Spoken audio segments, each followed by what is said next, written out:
On Lifestyle this morning, Nancy Foreman checks in with part 4 in our series on summer camps. Well, Bryant, this summer seems to be full of special interest camps, including the one I visited, Camp Atari.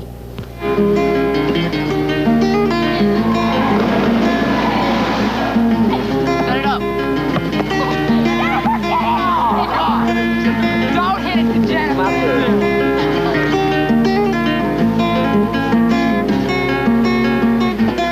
This could be Summer Camp USA. Volleyball, swimming, checkers, strumming a guitar. But at Camp Atari in Asheville, North Carolina, summer also sounds like this. Right, but now I'm starting over again. What we're going to talk about is the command called match.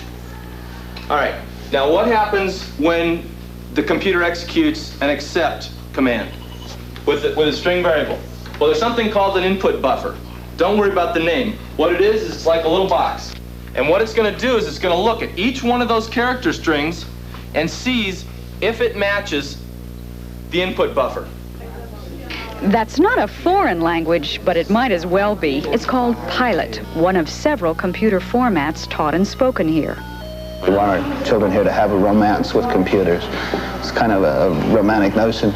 And what we mean by that is, rather than just teaching kids a programming language or teaching the kids what's inside the computer, we want the kids to experience what it's like to make the computer do something that's interesting to them.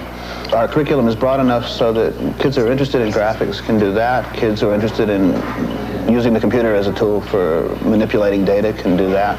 But what do they learn from seeing a graphic emerge from the screen? What it applies to often enough is that that machine there is a reflection of what's going on in your mind. You've designed a process, step by step, a little at a time, you've made a computer do something that you've been planning. You've made a design here. It's like storyboarding almost for a movie. And it's almost, there's a strange kind of intelligence sitting there on the other side of that television screen staring back at you. But that's your own intelligence. That's your program. How does this process change their thinking? You begin to learn about how your own learning process works. You begin to see yourself as a problem solver. You begin to learn how to become a learner. And there can't be a higher goal in education than to learn about your own learning process. See, we're used to having computers with the XY axis up here, but Pilot has it down here.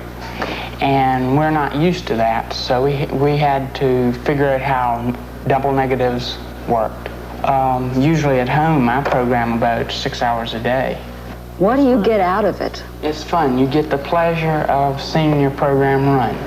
Then, after you get a complex thing like this done, it is really a nice feeling. It's a challenge to do it. How did you get started? I've always bugged my parents for a computer, and now I've gotten one. And what did they get you? An Atari 800 with 24K of memory to start with. It took a while for me to understand it all, but once you get started, there's no stopping you. Really? Do your parents understand this? Are they involved in it? No? They do not know a single thing about the computers, except how to sell them.